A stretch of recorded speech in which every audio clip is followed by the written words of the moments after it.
Ladies and gentlemen, please welcome the Leader of the House of Commons, Penny Mordaunt.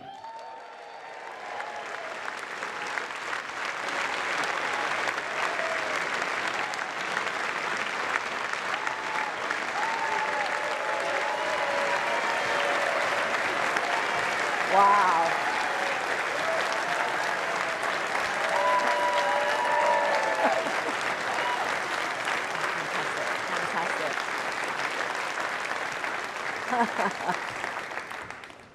Conference, I want you to know the feeling is entirely mutual. What a great conference. I love conference. It is a chance to see you all, to be able to thank you for all that you do, for all that you believe in, and for being here today. And it's important that you are, because this is the turning point. It is the point from which we are going to be measured. Now, physically getting here has not been straightforward. Mick Whelan will be very disappointed to see so many of you here.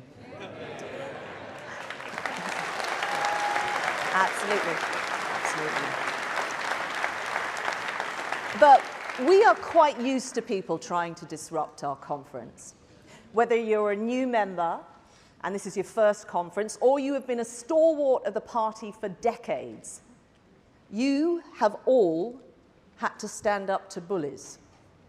You've had your offices graffitied, you've been trolled online, you've been called scum, you've had physical threats, some of you have had death threats, and I know that some of you in this hall today have faced sanctions and threats from hostile states. No matter what the attack, we don't back down. 39 years ago, this conference met in the aftermath of the Brighton bomb. Standing up to bullies is what we do.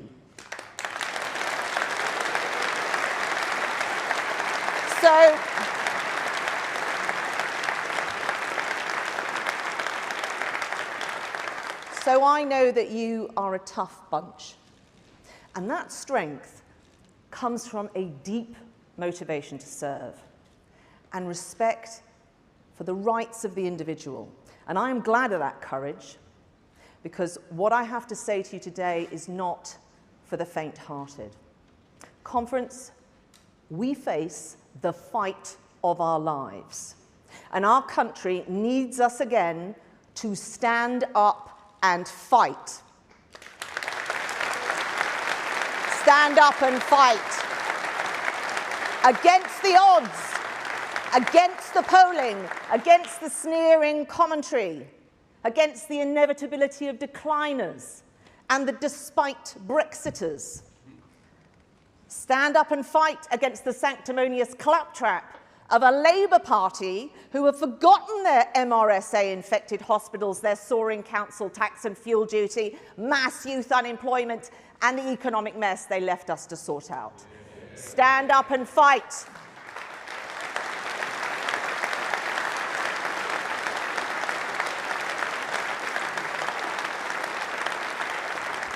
Stand up and fight, because when we do, all is possible. Now, later on, you're going to be hearing from our brilliant Prime Minister. And he is going to be talking about the future, about the long term, and how politics needs to change for a brighter future.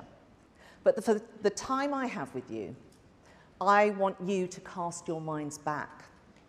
Now, as you know, I'm a Portsmouth girl, and on the South Coast, we know a thing or two about fighting.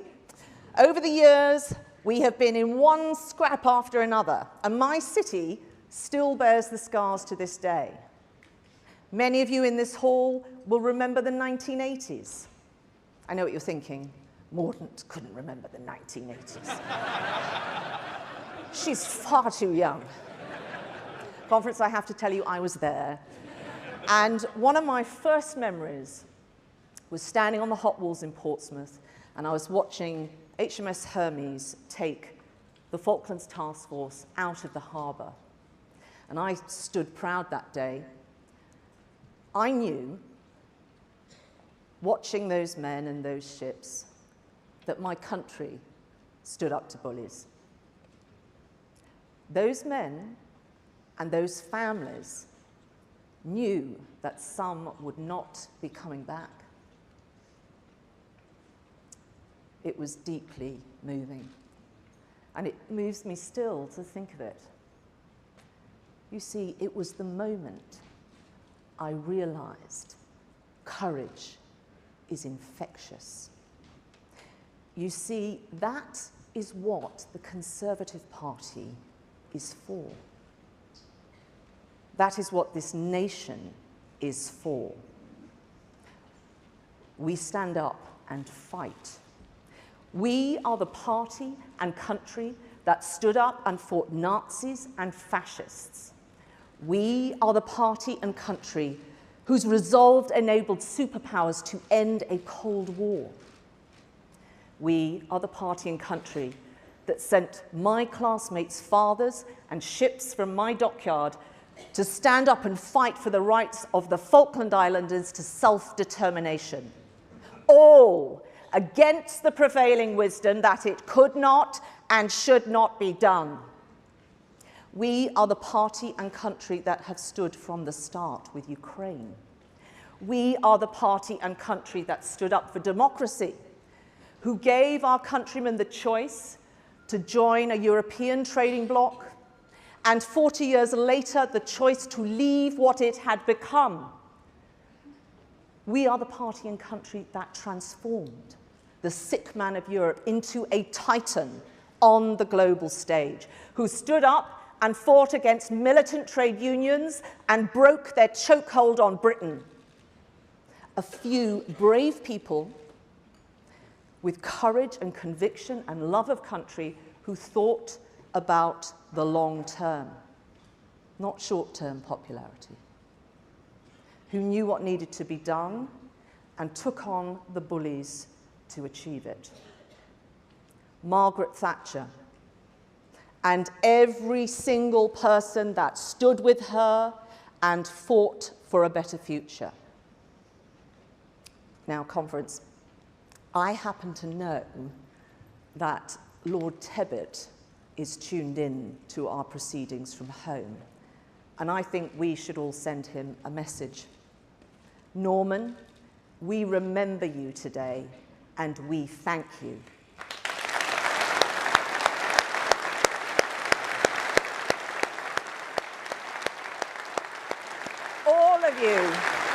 All of you still inspire. Never forget those who went before us. And remember that without a Churchill, you can't have a Zelensky. Conference, I am telling you all of this because I want you to remember that our greatest moments as a party and a country come from when we feel at our lowest ebb. And we face such a moment now. Unprecedented threats yield unprecedented opportunity. Unprecedented fears provide unprecedented challenge. So why have I taken you all back to the 1980s? Very simply, Conference, because that is where the Labour Party now wishes to return. Make no mistake, they want to fight the battles of the past. All that we have worked so hard to achieve is in peril. The freedom to use our roads without protesters or politicians stopping you. The freedom to access public services and public transport. The freedom to build a business and create wealth. The freedom to invest in your children. The freedom to make of ourselves everything our talents and determination allow. The freedom to speak one's mind. The freedom of political association. The freedom to take personal responsibility, all at risk. Make no mistake, what will happen if we fail to win a general election? And the biggest threat of all is that the sons and daughters of Scargill are readying for a rematch of the battle of the 1980s, no less than the repeal of all the reforms and freedoms we have brought in, aided and abetted by Labour, fueled by the politics of envy, identity, and class hatred, outdated, dogmatic, irrelevant to the needs of the people. We've seen this before. We have seen this before.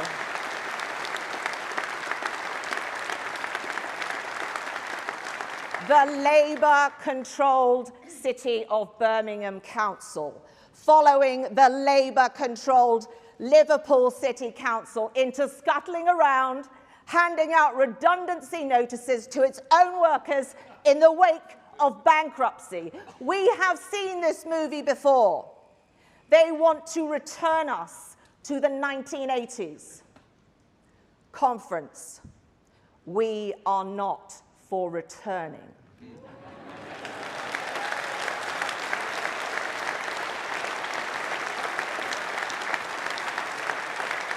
No.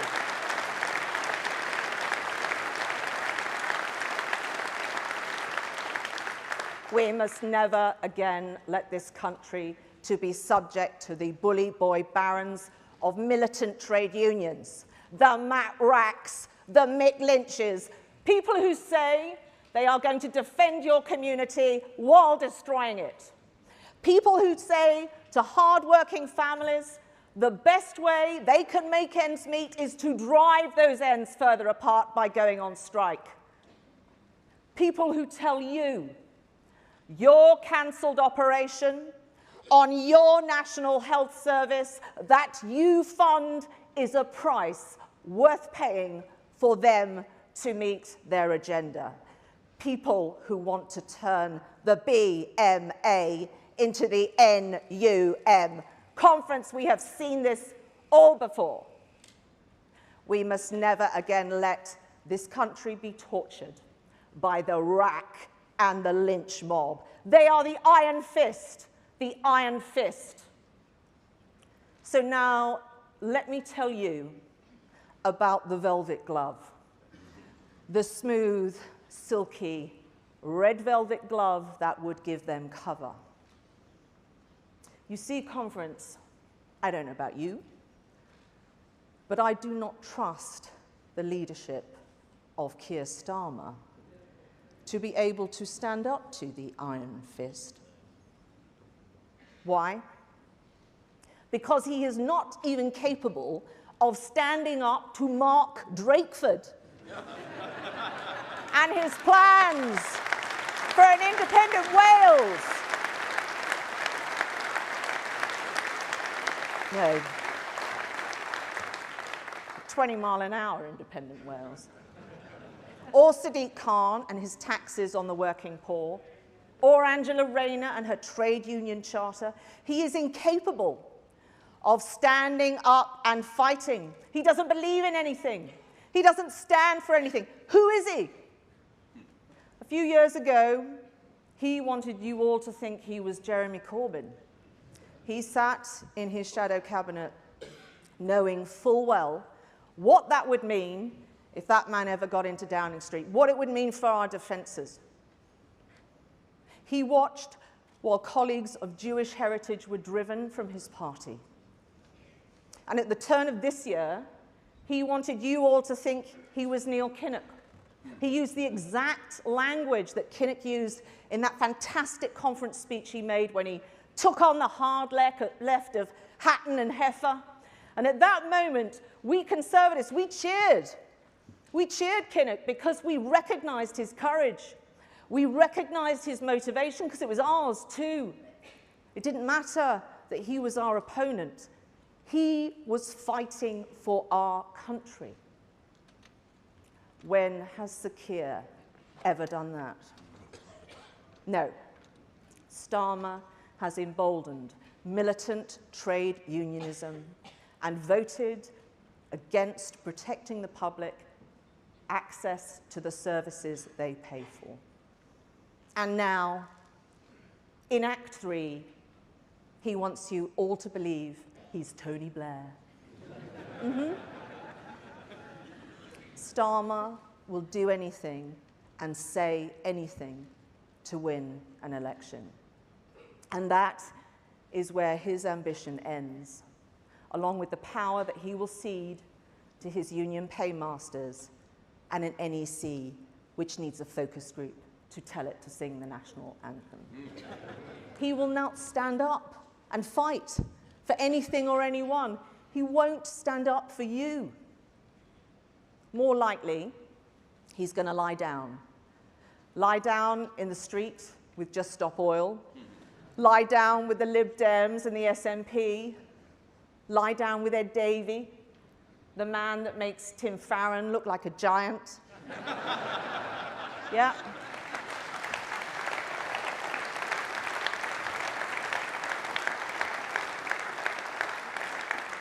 Lie down with Humza Yousaf, the man that made Nicola Sturgeon look competent.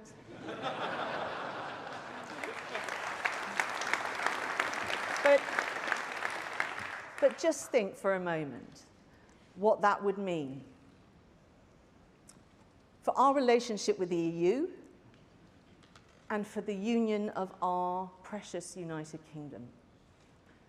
Right at the point when our brilliant nation should be focused on the new opportunities ahead, when it should be thinking about the future, taking the long-term decisions to guarantee its success. Be in no doubt what is at stake. These people will erase everything we have achieved. They will deny Britain all it can be. So if you remember nothing else from what I have said today, remember this. Stand up and fight. Stand up and fight for our families, for workers, for the protectors, for the wealth creators. Stand up for those that take responsibility. Stand up and fight for all those people that voted to leave the EU and those that voted to remain and accepted the result and wish our country well. Stand up and fight for your communities, for Scotland, for Wales, for Northern Ireland, for England,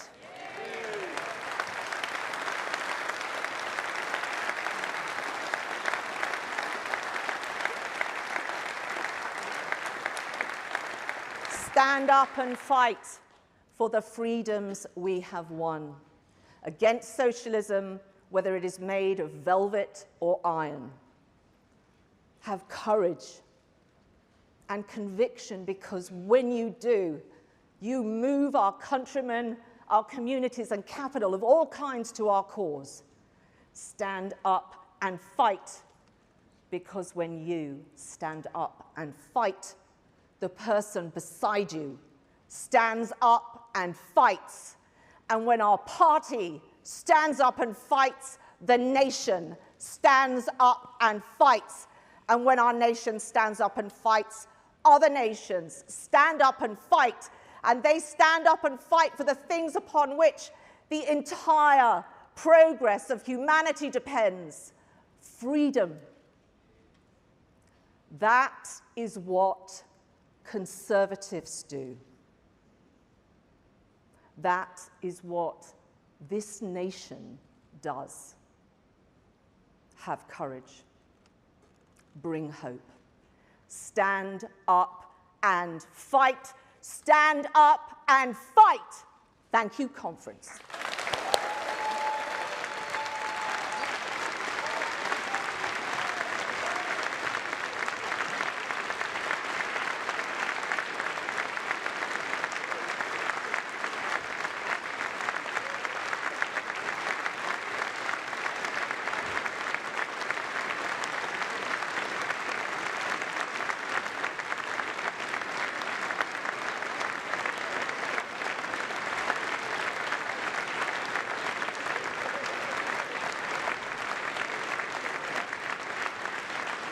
Ladies and gentlemen, please welcome the Minister for Veteran Affairs, Johnny Mercer.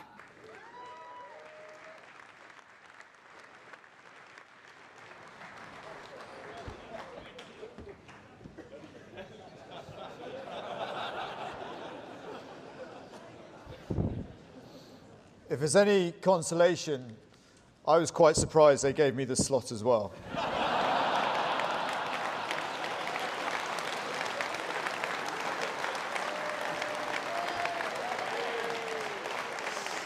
Conference, thank you very much, and good morning, and thank you to Penny. It's good to be here today.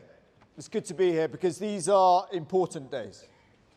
And it's important first to say thank you to all of you who have taken the time to attend this week, because I know it's not been easy. We all know that. You know that. And I wanted to say a real public thank you for all that you've done over the last year. You are the heart of the party, right?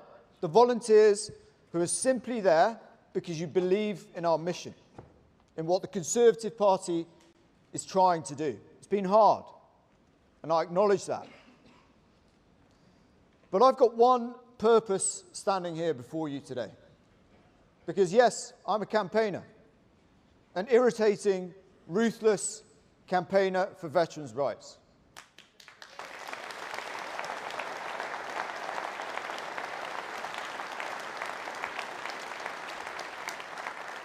I love Plymouth, but above all of that, I'm a patriot.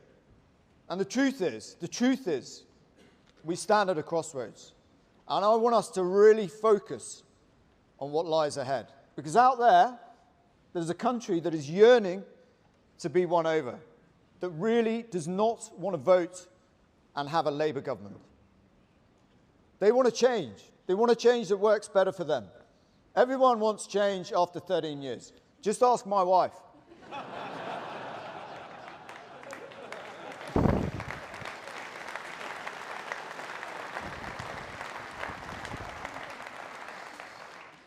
Because life's really difficult out there at the moment, right? It's really tough in cities like mine. And look, we've done a lot to support the people, right? You can't argue with it. Paying half of the average household bill, freezing fuel duty, benefits rising in line with inflation to look after our poorest people through the storms. But for too many people, it doesn't feel like that. And we haven't got it always right, and we all know that. Okay? But change is afoot. And I would not be here today if that was not happening. You can feel the change. You can feel the change this week. Long-term decisions for a brighter future actually mean something, right? Take my crusade on Veterans Affairs. I joined this party because, like many ordinary Britons today, I saw it as the party of the nation.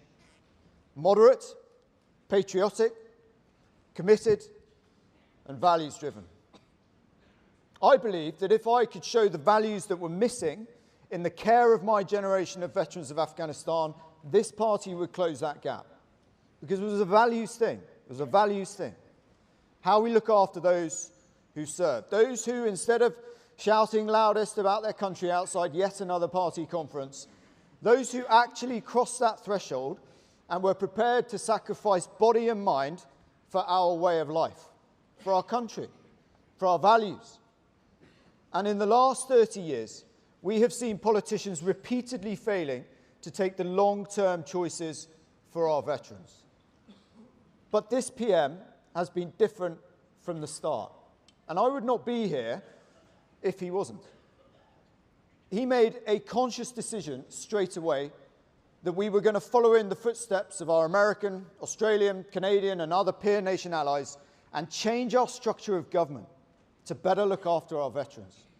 He decided that he would have a veterans minister in his cabinet for the first time, that he would constitute the Office for Veterans Affairs properly, and that we would finally close that gap between what we say about our veterans, including from this very conference stage, and how it feels to be a veteran in the United Kingdom today. Because the truth is, the veterans' care in the United Kingdom has been transformed. Single dedicated pathways for physical and mental health care in our NHS, backed up by millions of pounds of long-term funding. Specific programmes reaching vulnerable veterans in the criminal justice system to a compassionate but really aggressive approach to ending the stain of veterans' homelessness in the United Kingdom this year. Many governments around the world have tried that. Many have tried that. But we are actually going to end rough sleeping because of a lack of provision in our veterans by this Christmas under a Conservative government.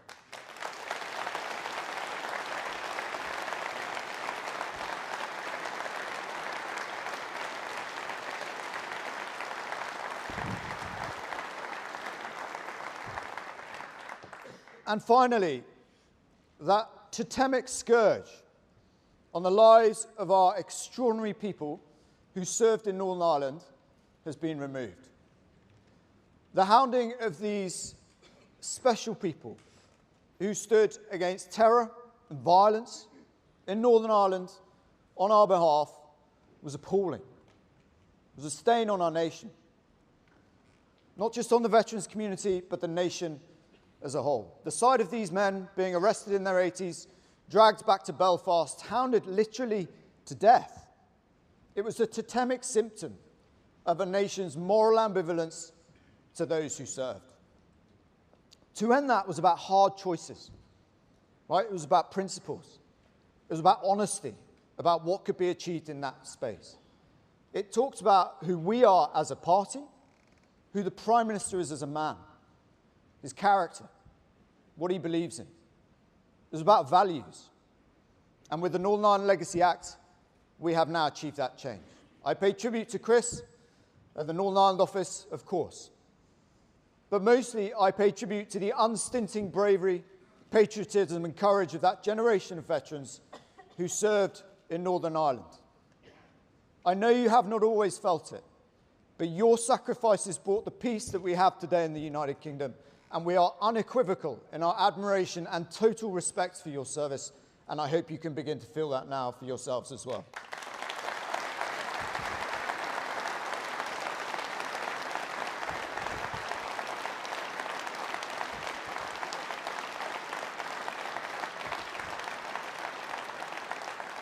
I stand before you as perhaps the one-time fiercest critic in this space, but acknowledging we have further to go, I can honestly tell you that veterans' care in the United Kingdom has never been better because of a Conservative government. Okay, these are the things a Conservative government can do. Long-term decisions for a brighter future. Labour don't even have a veterans minister in their shadow cabinet. They've already said they'll repeal the Northern Ireland Bill I've just been talking about. They have no plans for an Office for Veterans Affairs, because to do this stuff, you actually have to believe in something, right? And if we know anything at all, it's that Keir Starmer believes in nothing at all, right? He will bend to the highest bidder. First bit of rough water, he's going to bail out, okay? And contrast this with Rishi, voting for Brexit despite being told it was end of his career, creating a world-leading furlough scheme throughout the pandemic, taking a leadership role in our approach to net zero with working families at the heart of it, because he's in it to serve. I know him. I know that central in his mind are the working families of this nation, who drive this nation, who serve in the armed forces, who drive the economy, and frankly deserve better than they've had from Westminster. And the British people deserve that. They deserve that leadership. We must not consign them to years of a feeble Labour government they don't want and doesn't believe in anything at all. We must hang together in the months ahead. This is the vital piece. We must hang together. Now is the time for focus, a focus on our nation, on the mission above ourselves.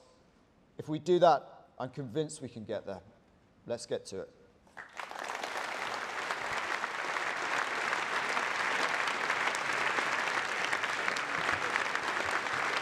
What is change? Change is saving 12 million jobs at the height of a global pandemic. Today, I can announce that for the first time in our history, the government is going to step in and help to pay people's wages. Change is fixing the Northern Ireland Protocol after years of arguments. Rishi Sunak hailed a decisive breakthrough on Great Britain's trade arrangements with Northern Ireland. Change is challenging the status quo with a new approach to net zero. Change is doing politics differently, setting targets you can be judged. We will halve inflation, grow the economy, reduce debt, cut waiting lists and stop the votes.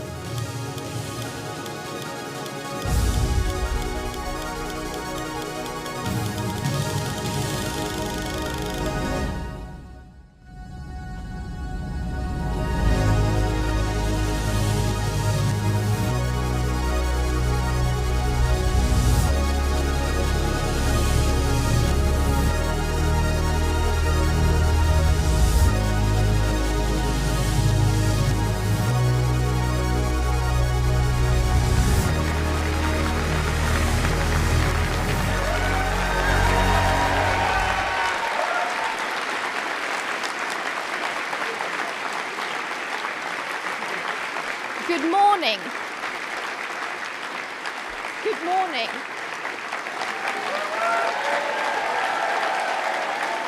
Good morning. And thank you.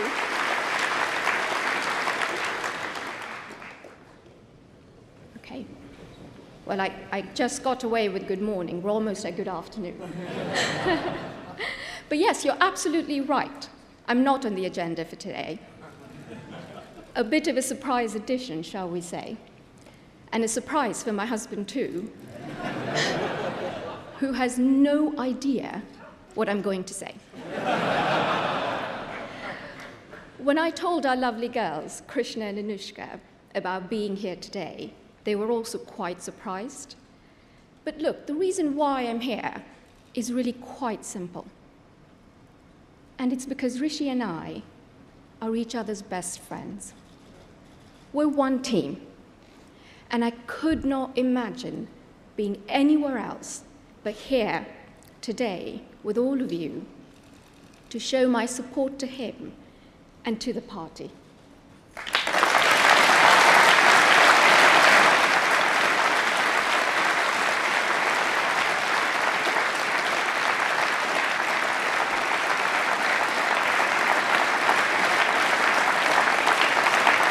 Now, as you'd expect, there's been a lot about Rishi in the media, about who he is, what he likes, what he doesn't like, what motivates him, and so forth. Now, some of it is accurate, I'm afraid he does love a good rom-com. The cheesier, the better even. And some of it is not so true. So you'll be relieved to hear that episodes of Emily in Paris are not informing his outlook on the EU.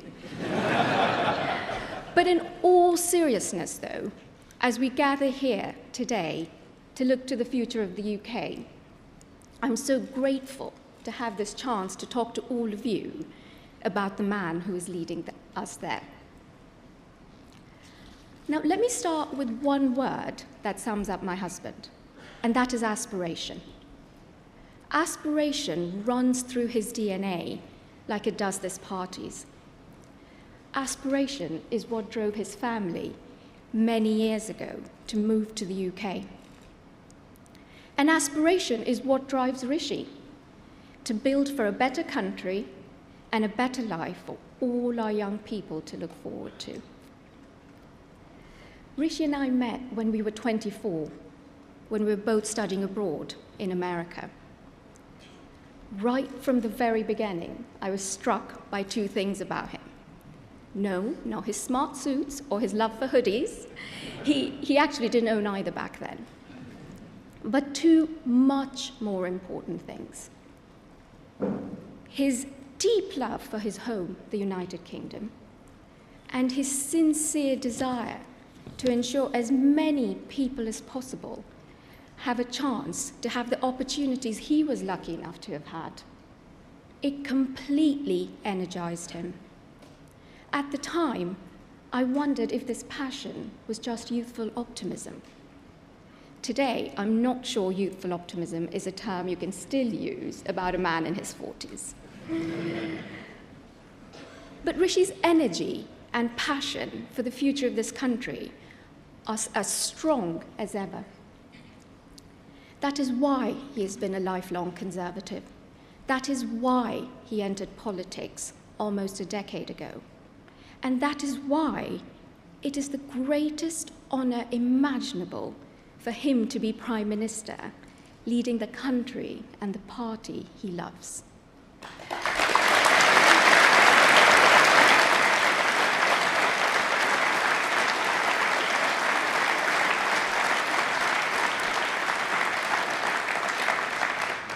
As I said earlier, getting together with Rishi almost 20 years ago was not the easy route.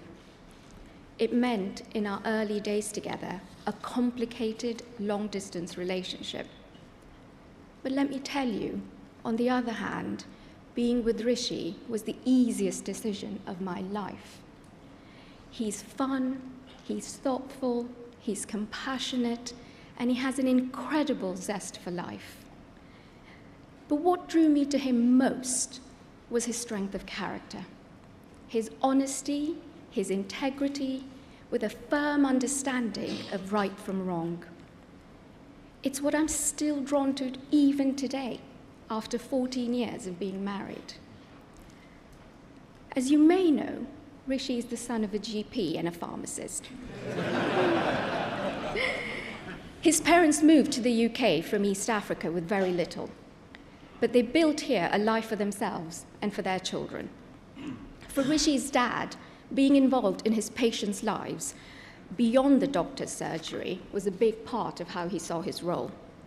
Rishi's mum trained as a pharmacist, and years later, after saving enough to open her own shop, she too went above and beyond the call of duty to build deep-rooted relationships with her customers. It meant Rishi and his younger brother and sister grew up in a household entrenched in their community in Southampton, and they were wholly devoted to it. That love of community grew in Rishi too, from a very young age, as the most natural extension of how he sees home. And that connection with people is the source of his political life. Rishi cares deeply about this party and the values that underpin it.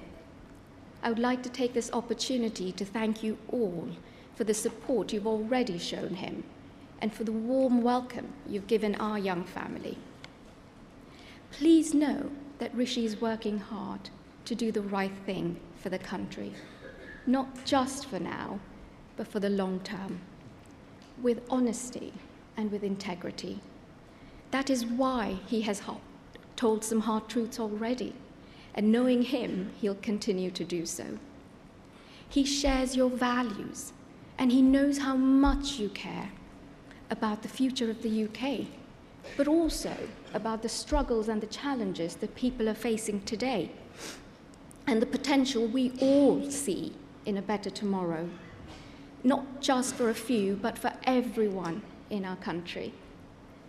Just as with our girls, he wants the next generation to grow up in a country that offers them opportunity and hope, a country that helps them build rock-solid foundations, with a deep respect for hard work and the confidence to fulfill their potential, and a love for community in all its forms. Sometimes, when the going gets tough, I remind Rishi that he's fighting for his values, that he's fighting for this party's values, knowing that it's a hard road ahead, but success is hard won. Rishi, you know this. You know that doing the right thing for the long term, even when it's hard, is the right thing to do. And I hope you also know how proud you make our girls and me every single day.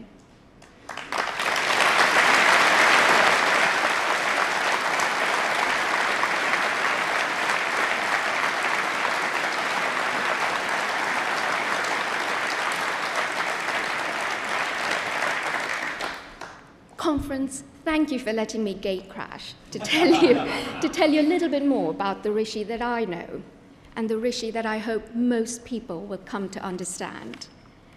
Now, it gives me the greatest pleasure to introduce you to a wonderful, wonderful father, my best friend, and your Prime Minister, Rishi Sunak.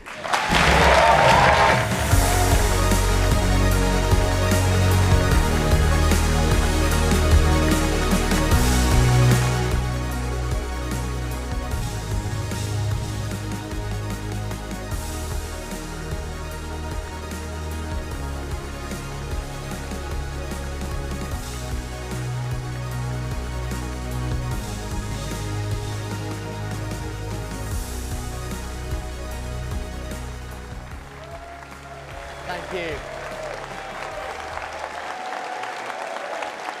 Thank you. Conference, thank you. Thank you. Thank you, everyone. Thank you. Thank you, Akshata, for that introduction, and thank you for always being there for me, my wife. Truly the best long-term decision for a brighter future I ever made.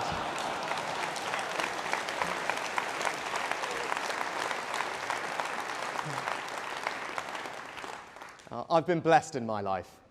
I have a wonderful wife and 2 daughters who make me proud every single day. And I was also lucky enough to grow up in the most loving of homes. My dad was a GP and my mum a pharmacist. You did need a smaller mention of the last summer, I know. Now, in so many ways, I wouldn't be standing here before you today without them. My mum and dad were and are my inspiration. Thank you, Mum. Thank you, Dad.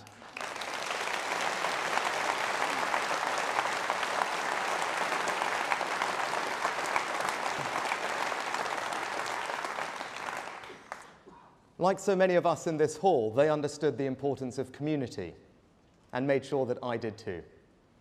They didn't believe community was some extension of government. Rather, they understood community is sustained by individuals, by those who look out for their neighbour, treat others as they would like to be treated. They understood the fundamental importance of service. It was seeing the difference they made to people's lives that made me want to go into politics. Now, my mother set up her own pharmacy. It was a proper family business. We all chipped in. As a teenager, I helped deliver prescriptions and do the books. I learnt there the importance of being able to meet your commitments and make good on your promises.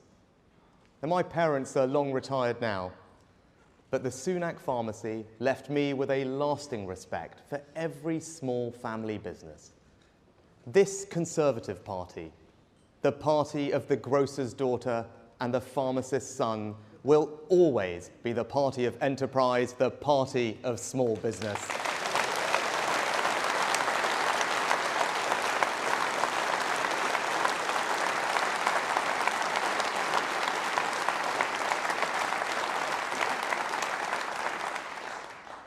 I've been Prime Minister for almost a year now, and we have done good things in that time. We've made progress on our 5 priorities: to halve inflation, grow the economy, reduce debt, cut waiting lists, and to stop the boats. But today, I want to share with you my reflections on what I have seen and what I have learned doing this job. I have seen up close the quality of our armed forces and our intelligence services, truly the finest in the world.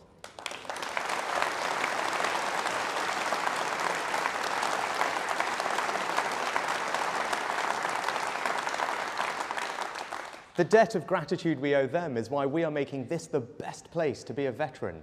And I know we will deliver, because we have a Minister for Veteran Affairs sitting in Cabinet. Johnny served in Afghanistan. This is personal for him. He stood with his fellow soldiers in battle, and now he is ensuring that it is this Conservative government making our country fit for our heroes.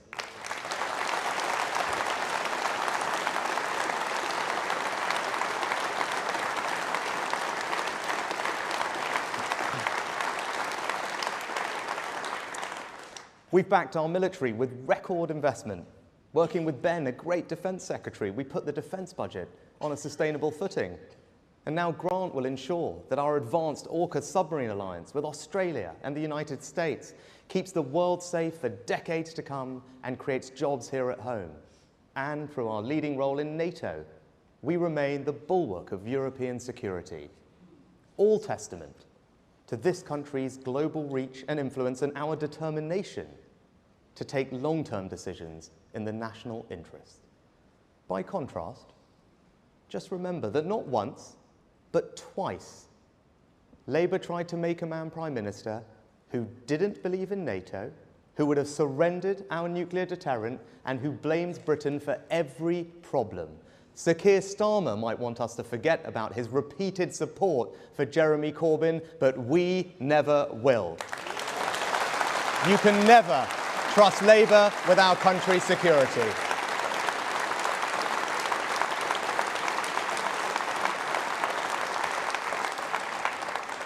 I'm proud to say we've also led the world in providing support to Ukraine. We were the first country to send Western battle tanks to Kyiv. Now more than 10 others have followed. We were the first country to send long-range weapons to Kyiv. Now France and the United States have followed. We were the first country to agree to train Ukrainian pilots. Now more than a dozen others have followed. I say this to our allies. If we give President Zelensky the tools, the Ukrainians will finish the job. Slava Ukraini!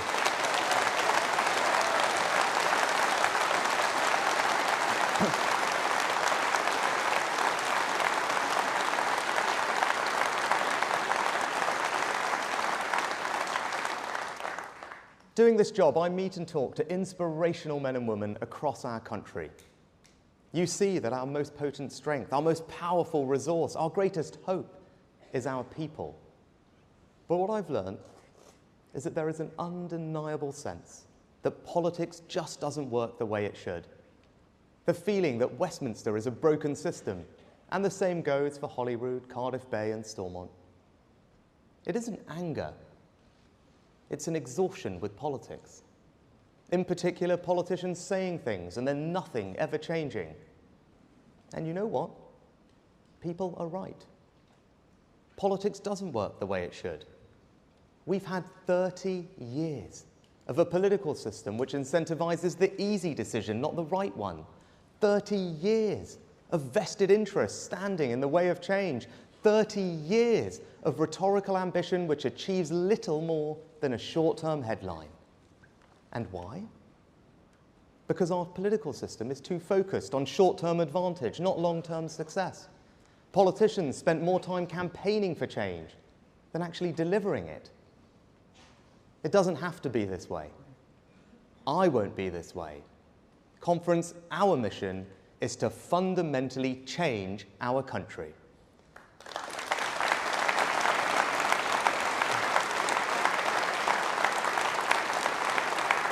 Now, the Labour Party have set out their stall to do and say as little as possible and hopes no one notices. They want to take people's votes for granted and keep doing politics the same old way. It's a bet on people's apathy. It doesn't speak to any higher purpose or brighter future.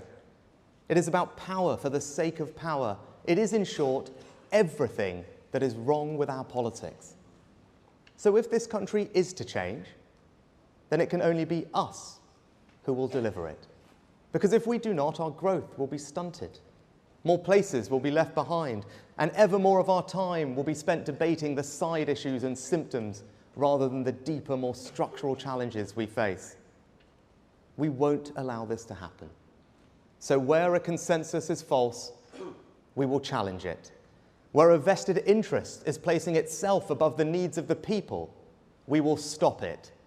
And where common sense is under attack from an organised assault, we will defend it.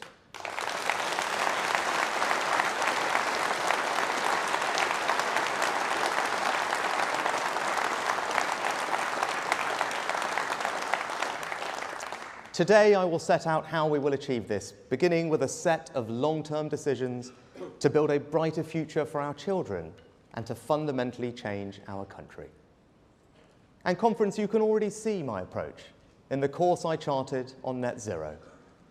And we Conservatives love our natural world. We are determined to be good stewards of it. In my own constituency, it is the beauty of the North York Moors and Swaledale and Wensleydale that makes the place home. We Conservatives also value frankness and consent. We believe that politicians have a duty to treat household budgets with respect and that change only endures if we bring people with us. As you could tell by the reaction to my decision to chart a new course to net zero, it was not the easiest argument to have. But when I looked at the reality of what people were being asked to do, the thousands of pounds people would need to pay, all of that disproportionately falling on the poorest in society, by the way, and all of it not actually necessary in those time frames to meet our net zero targets, and in spite of us doing more than any other country, I concluded it simply wasn't right. So I decided to take a pragmatic, proportionate, and realistic approach to reaching net zero. And I won't take any lectures from other countries that have done far less than us, or from those for whom spending thousands of pounds means nothing. Change is difficult, particularly for those who disagree. But remember this, we will still meet our international obligations. We will still meet our domestic targets, and we will still get to net zero by 2050. We have solved a problem and offered an unapologetic defence of good Conservative common sense.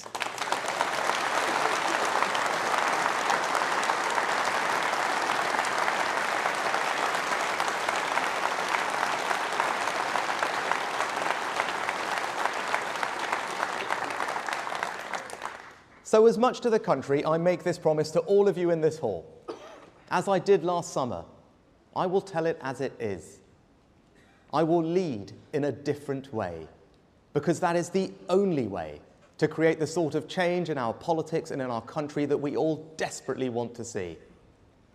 Now, I came into office in difficult circumstances, and I don't want to waste time debating the past, because what matters is the future. The facts are the facts. You can't borrow your way out of inflation. And if we want fundamental change in our country, we need a strong economy as a foundation. That is why halving inflation was the first and most important of the 5 priorities I set out at the start of the year.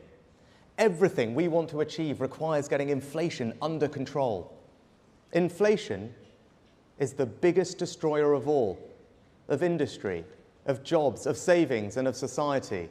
No policy which puts at risk the defeat of inflation, no matter its short-term attraction, can be right. Not my words, but those of Margaret Thatcher, as true now as they were then.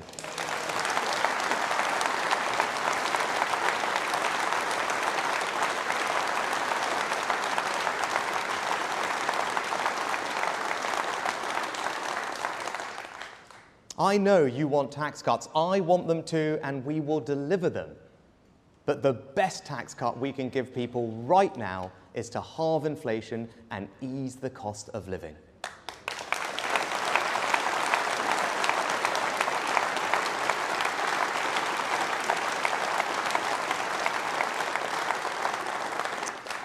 And with inflation under control, our debt reduction will become easier. And as debt falls, confidence grows. And as confidence grows, so too will our economy. We need our economy to grow faster and for people across the country to feel the benefits of that. Like other Western economies, we haven't grown quickly enough in recent years. But don't let Labour and the others talk down our nation. We now know that we have had one of the fastest recoveries from the pandemic of any major economy in Europe.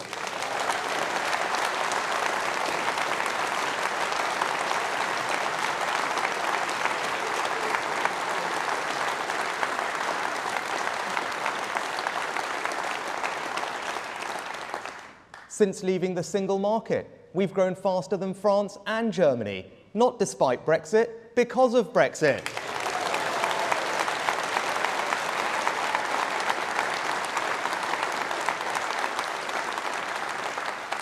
We have the largest life sciences, financial services, creative and tech sectors in all of Europe, and we have near record numbers of people with the security that a job provides. And if we want to keep growing, we have to create the conditions in which businesses can drive growth, and that's exactly what we're doing. We still have the lowest corporation tax rate in the G7, and thanks to the Chancellor's business tax cuts, we are the best place to invest in the machinery and equipment that your business needs to grow. Innovation drives growth in a modern economy, so we also have the most generous tax regime for research and development in the G7. And our Brexit freedoms make us ever more competitive. From financial services to clinical trials to agriculture, we are creating a more agile regulatory system, freeing up businesses to drive the growth our country needs.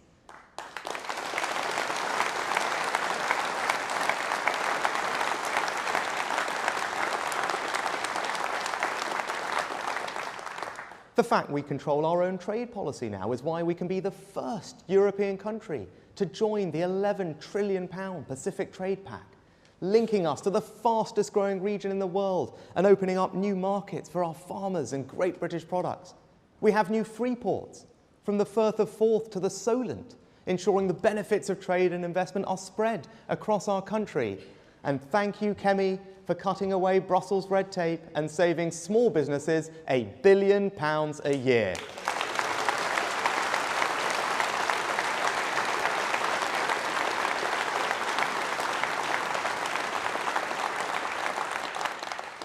Brexit was more than a vote to leave the EU.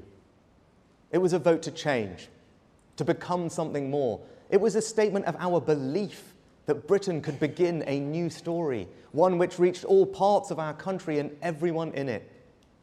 We must keep making the case for taking back control, because if we don't, our opponents will try and neuter this change, to align us with the European Union so that we never seize the full opportunities of Brexit. Now, we know where Keir Starmer's heart lies on this issue, and we know he can't be trusted on it either. First, he said he'd respect the referendum result. Then, he wanted a second referendum. Then, he wanted free movement. Then, he didn't. He said he wouldn't try and renegotiate our deal. Then, he said he would. And then just 2 weeks ago, he was caught on camera telling a meeting of international politicians that he now just wants to follow all the EU rules. The irony isn't lost on me. While we're busy thinking about the future of the United Kingdom, Keir Starmer's just banging on about Europe.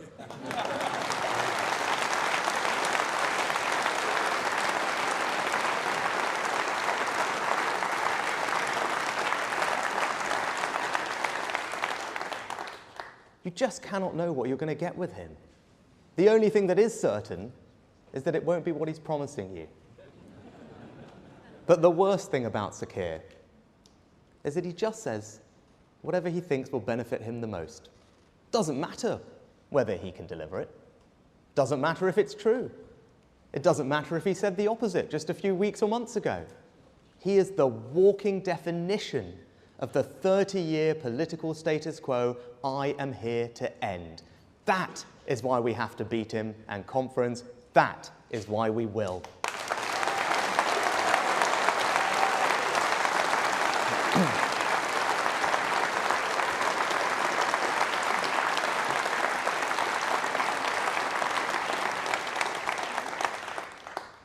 Now, if we are to create change and drive growth across our country, then we must get our infrastructure right. A false consensus has taken root that all that matters are links between our big conurbations. This consensus said that our national economic regeneration should be driven by cities at the exclusion of everywhere else. It said that the most important connections those cities could have was to London and not anywhere else. And it said that the only links that mattered were north to south, not east to west. What we really need, though, is better transport connections in the north. A new network north that will join up our great towns and cities in the North and Midlands. I wanted to come here to Manchester today to say that this will be our priority, our focus, our project. HS2 is the ultimate example of the old consensus. The result is a project whose costs have more than doubled, which has been repeatedly delayed, and it is not scheduled to reach here in Manchester for almost 2 decades, and for which the economic case has massively been weakened with the changes to business travel post-COVID. I say to those who backed the project in the first place, the facts have changed, and the right thing to do when the facts change is to have the courage to change direction.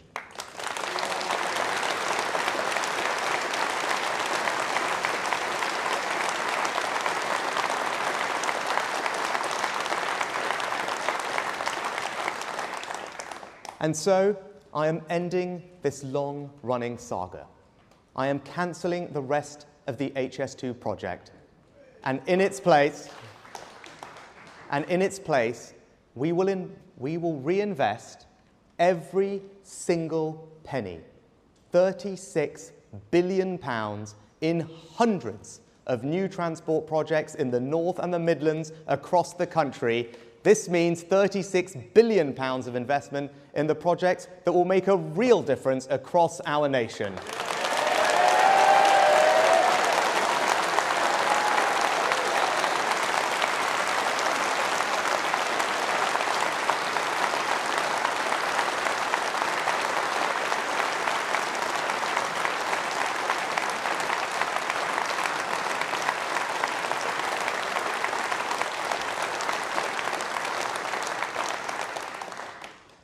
As a result of the decision we are taking today, every region outside of London will receive the same or more government investment than they would have done under HS2, with quicker results. No government has ever developed a more ambitious scheme for northern transport than our new Network North.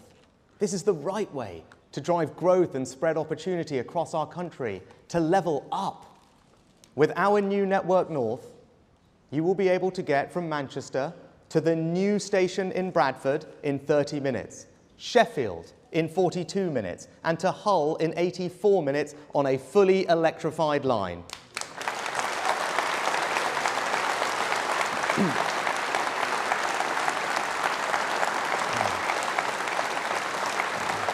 All right. Don't worry, there's more. We'll protect the £12 billion to link up Manchester and Liverpool as planned, and we'll engage with local leaders on how best to deliver that scheme. We'll build the Midlands Rail Hub, connecting 50 different stations.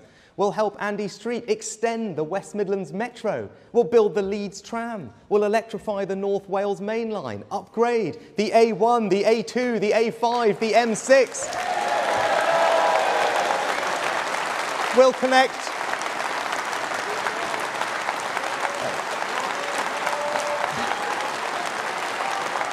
But there is more.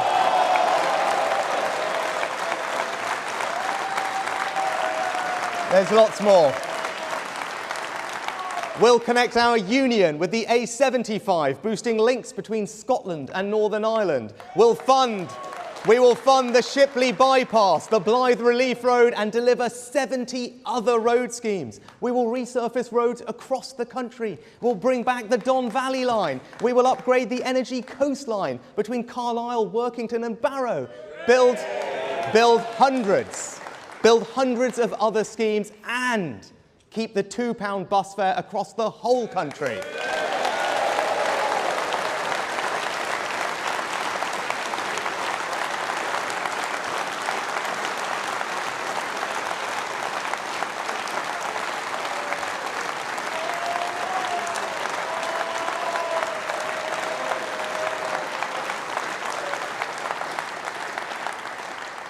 I challenge anyone to tell me with a straight face that all of that isn't what the North really needs.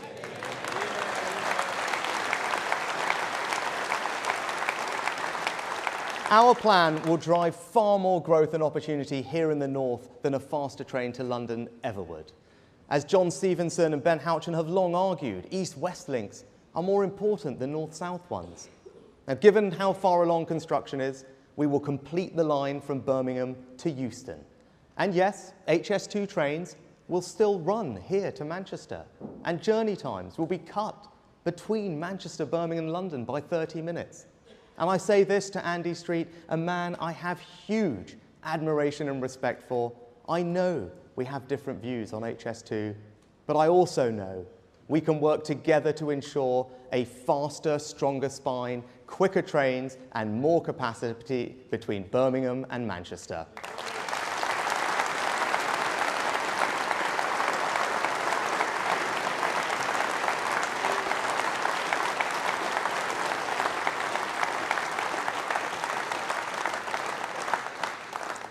The management of HS2 will no longer be responsible for the Euston site. There must be some accountability for the mistakes made, for the mismanagement of this project.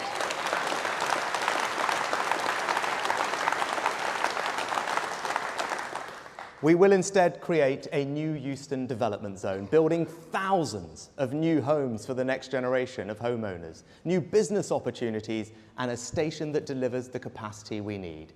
And in doing so, for the first time in the life cycle of this project, we will have cut costs.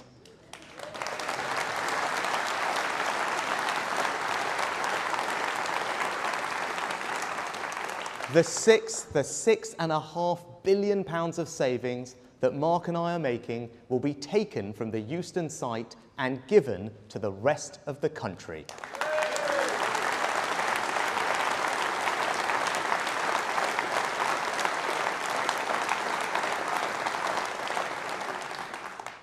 Now, the decision I have made and the stance I am taking will be attacked. They will say that halting it signals a lack of ambition. There will be people I respect, people in our own party, who will oppose it. But there is nothing ambitious about simply pouring more and more money into the wrong project. There is nothing long-term about ignoring your real infrastructure needs so that you can spend an ever larger amount on one grand project. They will say that we have already spent so much on it that it would be embarrassing to stop. That, though, would be an absurd reason to continue, an abdication of leadership. They will say that there is somehow a cross-party consensus on the project. As I have already said, that consensus is wrong. For too long, people in Westminster have invested in the transport they want, not the transport the rest of the country, particularly the North and the Midlands, wants and needs.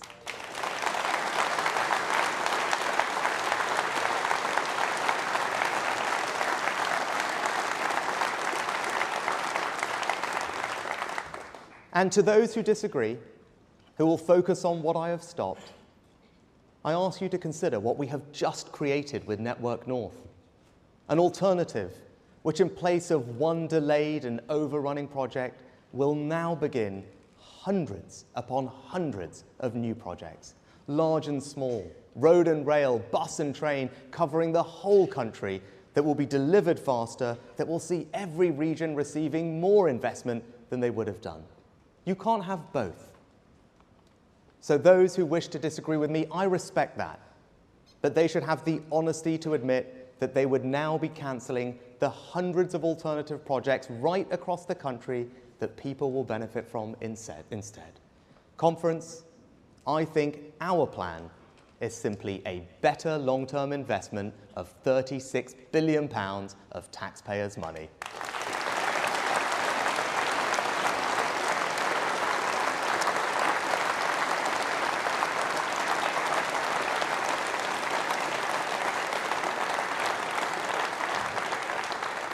Now, we need to bring this willingness to make the right decision, not the easy one, to every aspect of our national life. The NHS is important to us all. It is the birthright of every person in this country. It was the NHS and social care staff who worked night and day to get us through the pandemic.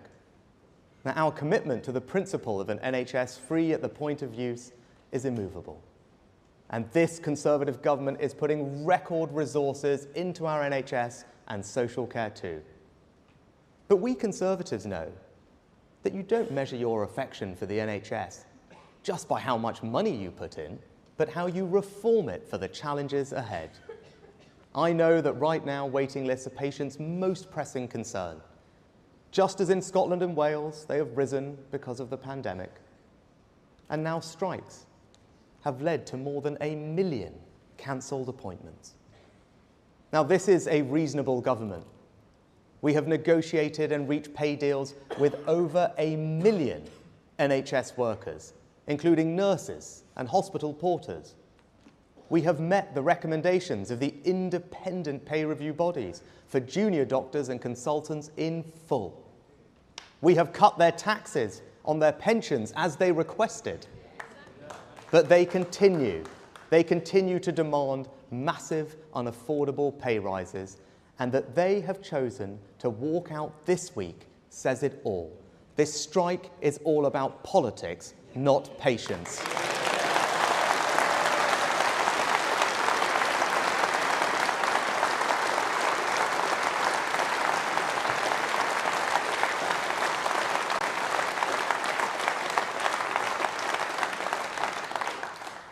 These strikes are not in the spirit of the NHS. This year we celebrate its 75 years of service, and one of my abiding aims as your Prime Minister is to set the NHS up for the next 75. True believers in the promise of the NHS wanted to reflect the world we live in today. That means a higher quality service that offers you, the patient, more choice, allowing you to use any provider, independent or NHS, free of charge if that will get you treated quicker. A common sense reform that this Conservative government has made. Now next, Steve and I want to give the NHS the staff it needs. For decades, we've not trained enough doctors and nurses. The result? The NHS either hiring staff from abroad or paying temporary agency workers huge fees. And we are ending that with the first ever long-term workforce plan for our health service. Let me repeat that. The first ever long-term workforce plan. It says everything about the short-termism of our politics, that for the last 75 years, not a single government has planned for how many doctors and nurses the NHS will need in the decades ahead. Our plan doubles the number of students training to be doctors and nurses, but it is also a reform plan for the NHS, with new ways of training and new roles, new ways of working, all driving up productivity. Now, I know vested interests will oppose some of these measures, but we Conservatives must do the right thing and make the changes that will enable the NHS to work as productively as the best healthcare systems anywhere in the world.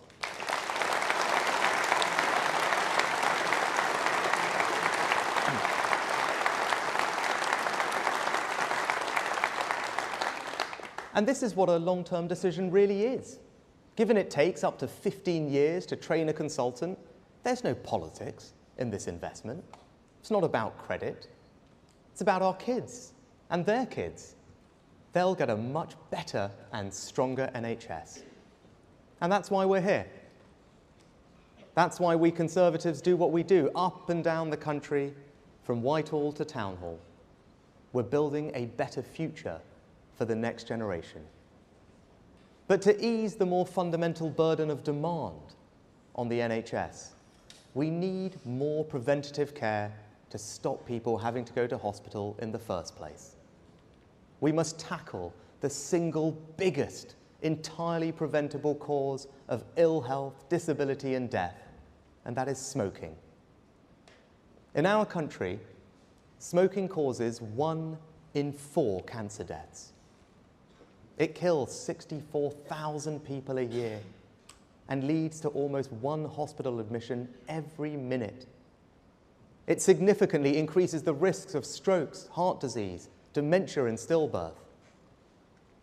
Now, we've made great progress in tackling smoking. The number of people smoking is down by 2/3 since the 1970s.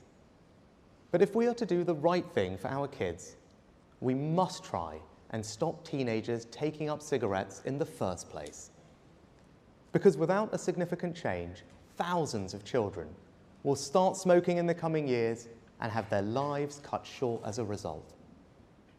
People take up cigarettes when they're young. 4 in 5 smokers have started by the time they're 20. Later, the vast majority try to quit, but many fail because they're addicted and they wish they had never taken up the habit in the first place. Now, if we could break that cycle, if we could stop the start, then we would be on our way to ending the biggest cause of preventable death and disease in our country. So I propose that in future, we raise the smoking age by 1 year every year. That means a 14-year-old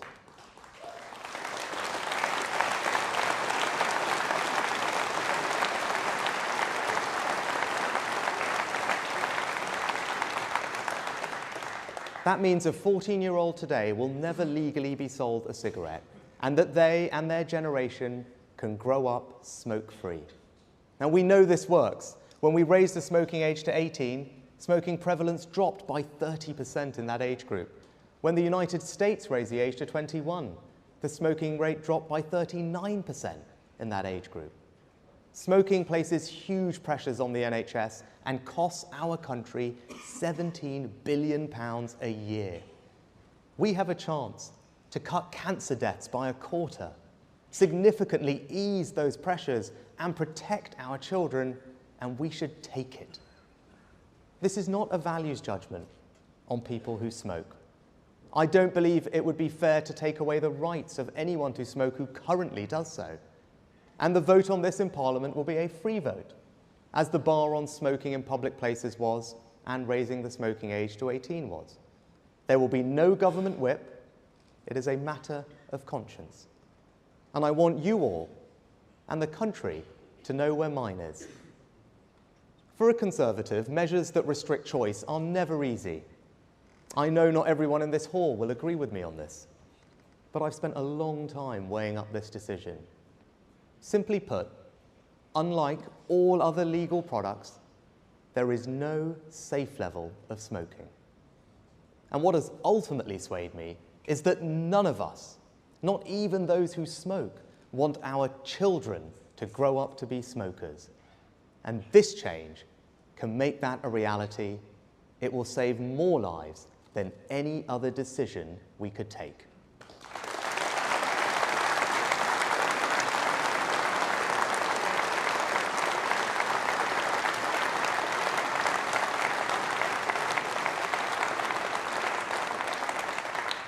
And as any parent or teacher knows, one of the most worrying trends right now is the rise in vaping amongst children. 1 in 5 children have used vapes. We must act before it becomes endemic. So we will also bring forward measures to restrict the availability of vapes to our children.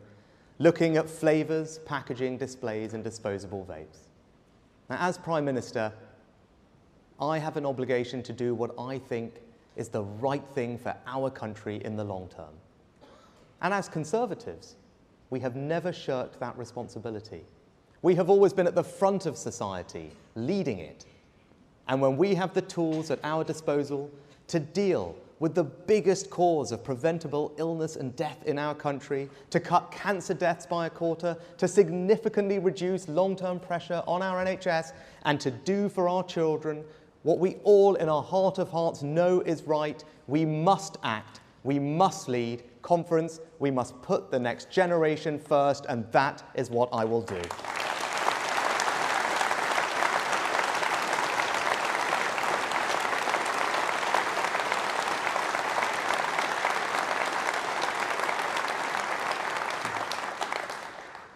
But all the boldness in the world will only mean so much if we can't similarly deal with matters of fundamental sovereignty, safety, and control. I'm talking, of course, about illegal immigration.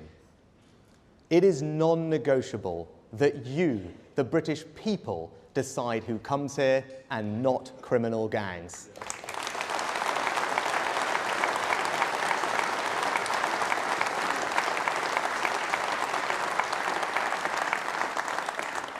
Those gangs ply a trade that leads to innocent people dying. We have a moral duty to defeat this evil, and we will. Now, I've never pretended that stopping the boats will be easy. At the time I committed the government to delivering that goal, the consensus was simple. There was nothing we could do about it. They pointed to 4 years of growing crossings and said impossible. Well, Conference, they were wrong. It is not impossible, and we are proving it. Small boat crossings are, for the first time since the phenomenon began, down 20% this year.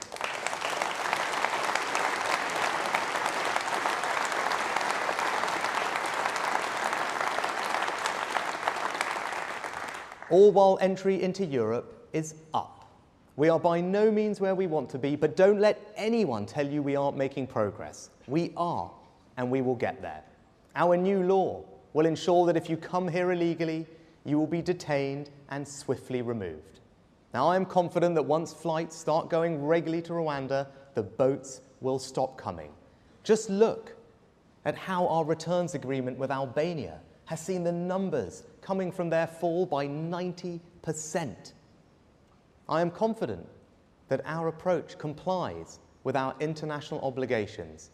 But know this, I will do whatever is necessary to stop the boats.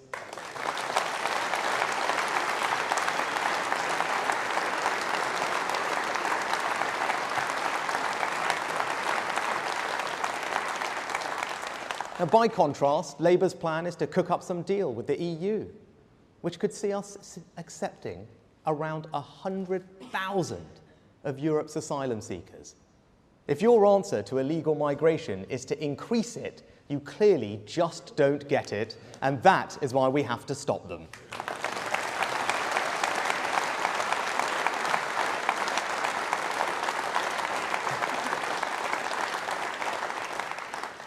And that's because on this and on so many other issues, Labour simply don't share our and the country's values. My values are simple: service, family, work. I was brought up to understand the value of work. Work gives you security. Work gives you purpose. When the pandemic hit, we were faced with the prospect of 12 million people losing that security, that purpose, overnight. And once you're out of work, it can be hard to get back in. I wasn't prepared to cast 12 million people into that darkness. I'm proud that furlough not only prevented this, but helped ensure our economy recovered more strongly from the pandemic than France, Germany, and Japan. Never forget the scale of what we did for so many. In 6 weeks, we did something that had never been done before, from scratch. I was told it wasn't possible, that it wouldn't work, but I got it done. Furlough was compassionate conservatism in action.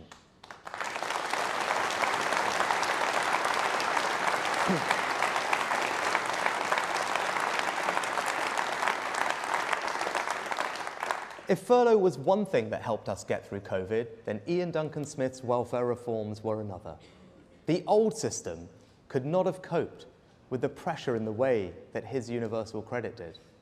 But we have more to do.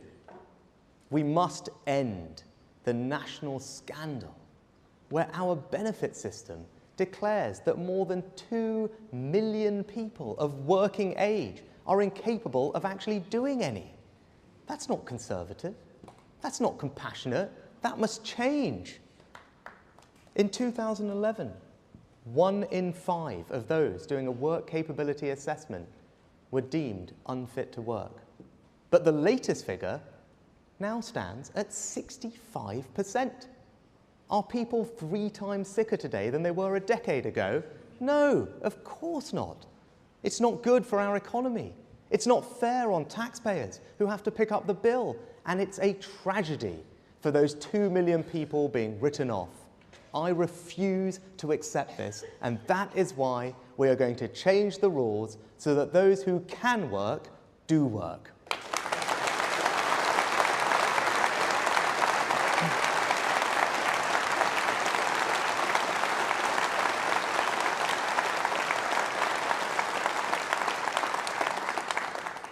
Your values and your priorities should be expressed in everything the public sector does. Too often, it is not. In too many parts of our permanent state, virtue signalling has replaced common sense. As Suella has said, there is no such thing as a minor crime. If the police tolerate crime and antisocial behaviour in any form, we'll have more crime of all sorts. So that's why we now have record numbers of police officers. And every crime should be investigated. Our streets will be safer, our communities more secure. No one should be afraid to walk home alone at night.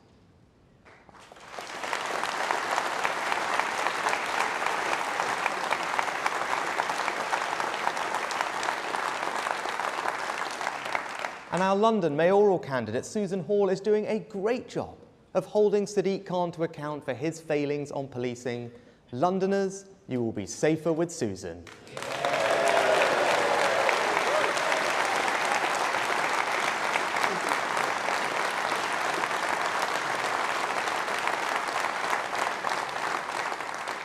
And I am clear, there are some crimes so heinous that those who perpetrate them should spend the rest of their lives behind bars.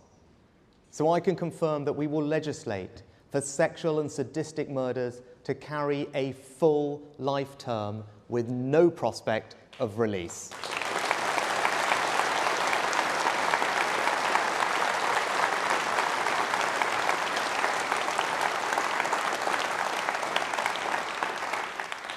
We are going to change this country, and that means life means life. Now, that shouldn't be a controversial position. The vast majority of hard-working people agree with it. And it also shouldn't be controversial for parents to know what their children are being taught in school about relationships. Patients should know when hospitals are talking about men or women. And we shouldn't get bullied.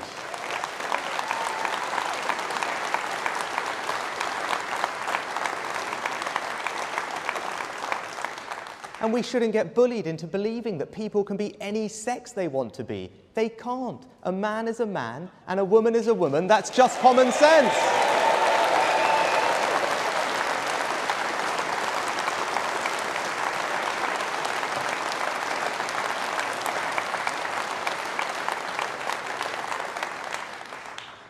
We should also never be afraid to talk about the thing that matters most to most of us, family.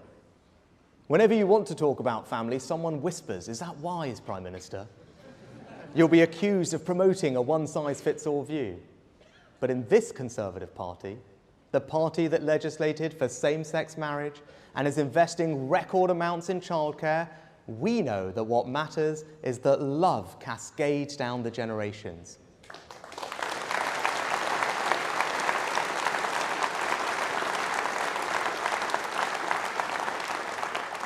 It is family that cares for us at the beginning of our life. It is family that helps us learn. It is family that sustains us. And in old age, it is family that lightens the autumn of our days.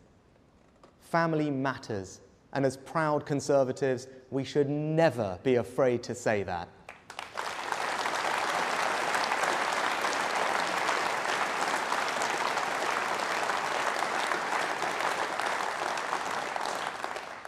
And there's another family that matters to us all, our family of nations, England, Scotland, Wales, and Northern Ireland.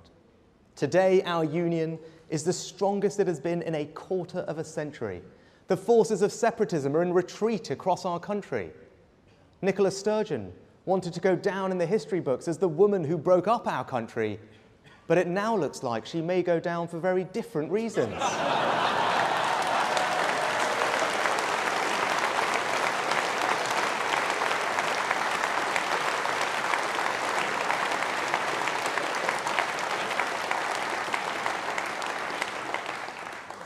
We are a remarkable combination of four nations with a proud history, and that history should give us enormous confidence in our future. My grandparents didn't emigrate to just Leicester or Southampton, but to the United Kingdom.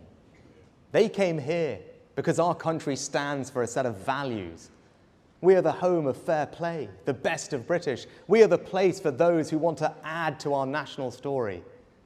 The United Kingdom has done a huge amount for my family. I often think about how different our lives would be if my grandparents had not left India and East Africa all those years ago. I owe our country everything. And it is my duty to do what I can to help this country take the right long-term decisions for the years ahead. The United Kingdom is also the most successful multi-ethnic democracy on earth. And our party has led the way on that. We had the first ethnic minority prime minister when Queen Victoria was still on the throne.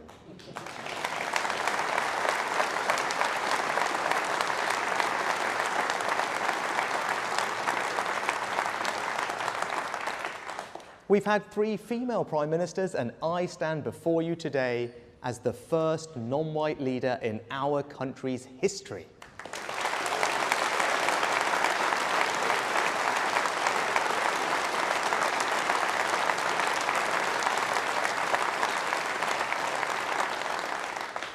Meanwhile, Labour's last 3 leaders all live within the same square mile of North London.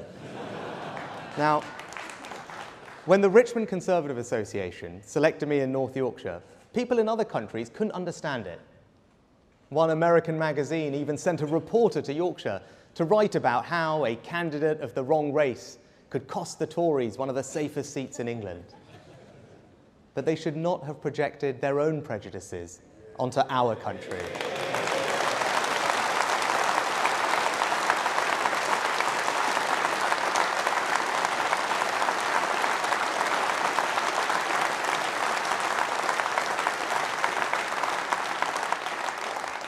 The people of North Yorkshire were not interested in my colour, but my character.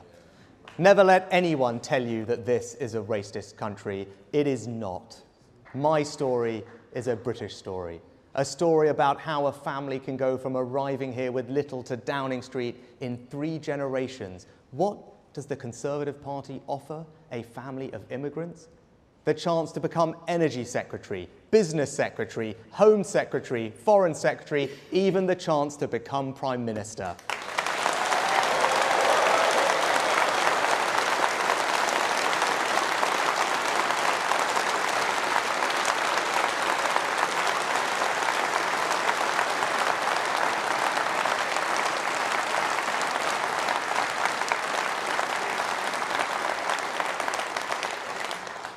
When I first became an MP, my grandfather came to Parliament to see me.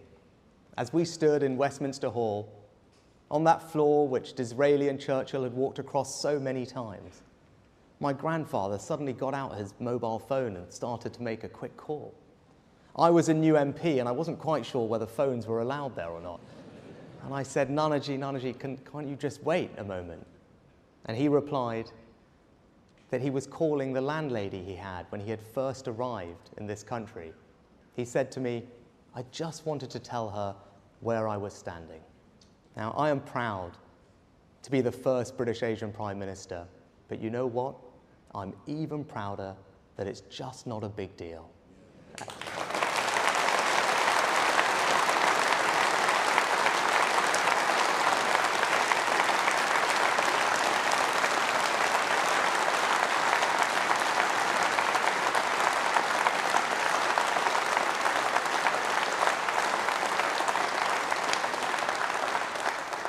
And just remember, it was the Conservative Party that made that happen, not the Labour Party.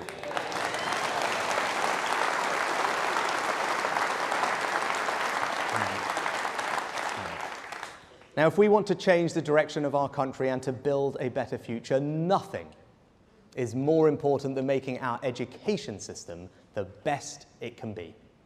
When our party came to power in 2010, our schools were slipping down international league tables. Now, they are rapidly rising. Of what we have done in government since 2010, what I am proudest of is our record on education. With Michael and Nick Gibb, we took on a failed ideology. We brought back proper knowledge. We empowered reformers. We gave parents more choice and helped them hold schools to account. But perhaps the most profound thing we have done is to disprove the idea that there is something predestined about who will succeed and who won't. We have state schools in some of the most deprived parts of the country producing some of the best results. These schools, empowered by reform, don't think that there are limits to these children because of the postcode they were born in. Rather, they demand, inspire, and deliver excellence. A Labour government would never have done this. Rather, Labour pursued the false dream of 50% of children going to university and abandoned apprenticeships. This assumption that the only route to success was the university route was one of the great mistakes of the last 30 years.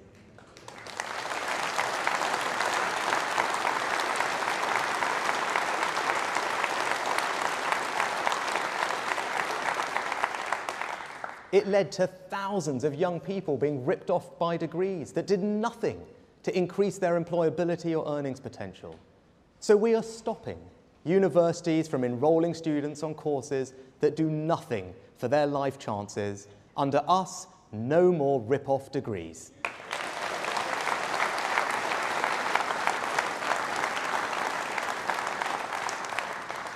And if you want to know how much I value apprenticeships, look at the fact that in Gillian, we have our first ever apprentice to be Education Secretary.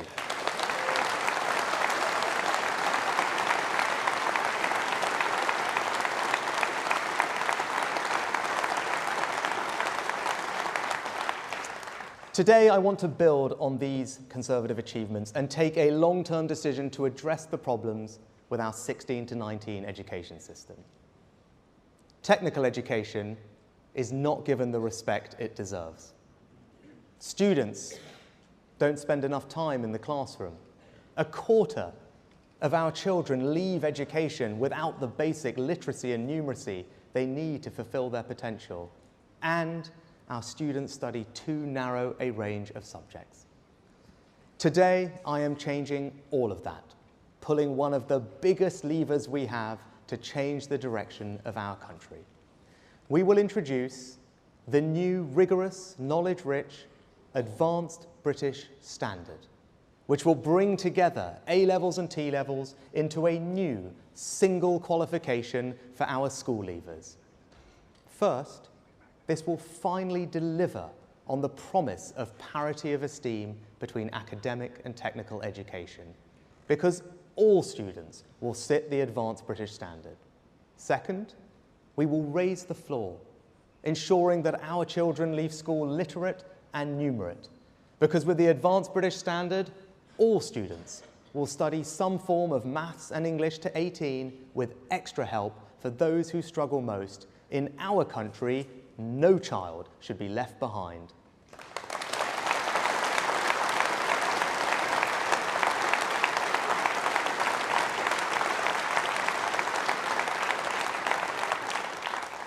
Third, our 16 to 19-year-olds spend around a third less time in the classroom than some of our competitors. We must change this. So with our advanced British standard, students will spend at least 195 hours more with a teacher. And fourth, A-level students generally only do 3 subjects compared to the 7 studied by our economic competitors. The advanced British standard will change that too, with students now typically studying 5 subjects, and thanks to the extra teaching time that we are introducing, the greater breadth won't come at the expense of depth, which is such a strength of our system. Now, our new plan will require more teachers in the coming years. So I can announce today that in order to attract and retain more teachers, those who teach key subjects in schools, and for the first time in our further education colleges too, will receive special bonuses of up to £30,000 tax-free over the first 5 years of their career. Our teachers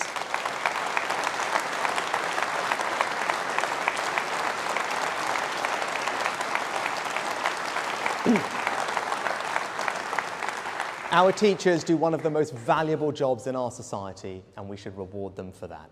And Conference, I can tell you, my main funding priority in every spending review from now on will be education. Why? Because it's the closest thing we have to a silver bullet. It is the best economic policy, the best social policy, the best moral policy. It is the best way to spread opportunity and to create a more prosperous society. It is not just my way, Conference, it is the Conservative way.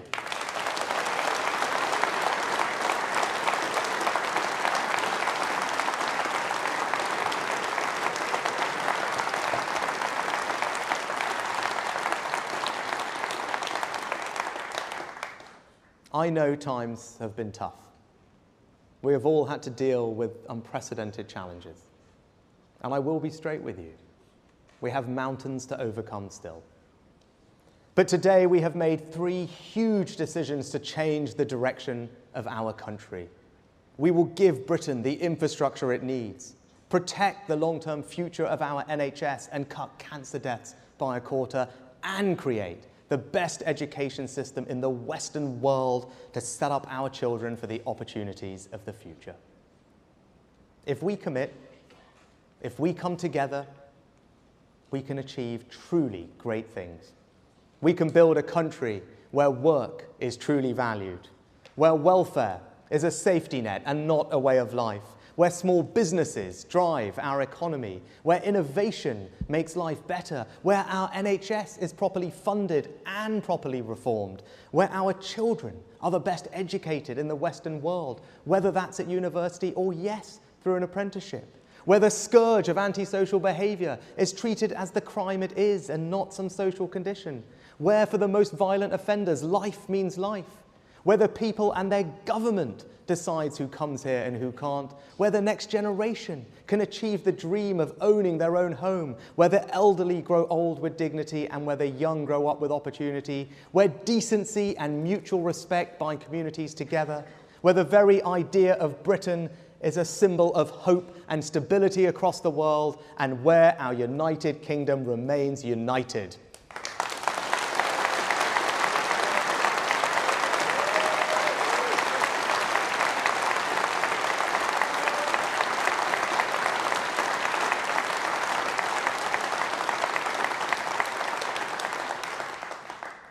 All this and more is ours if we want it, but we have to fight for it. At the next election, the choice the people face is bigger than party politics. Do we want a government committed to making long-term decisions, prepared to be radical in the face of challenges and to take on vested interests, or do we want to stand still and quietly accept more of the same? You either think this country needs to change or you don't. And if you do, you should stand with me and every person in this hall. You should stand with the Conservatives.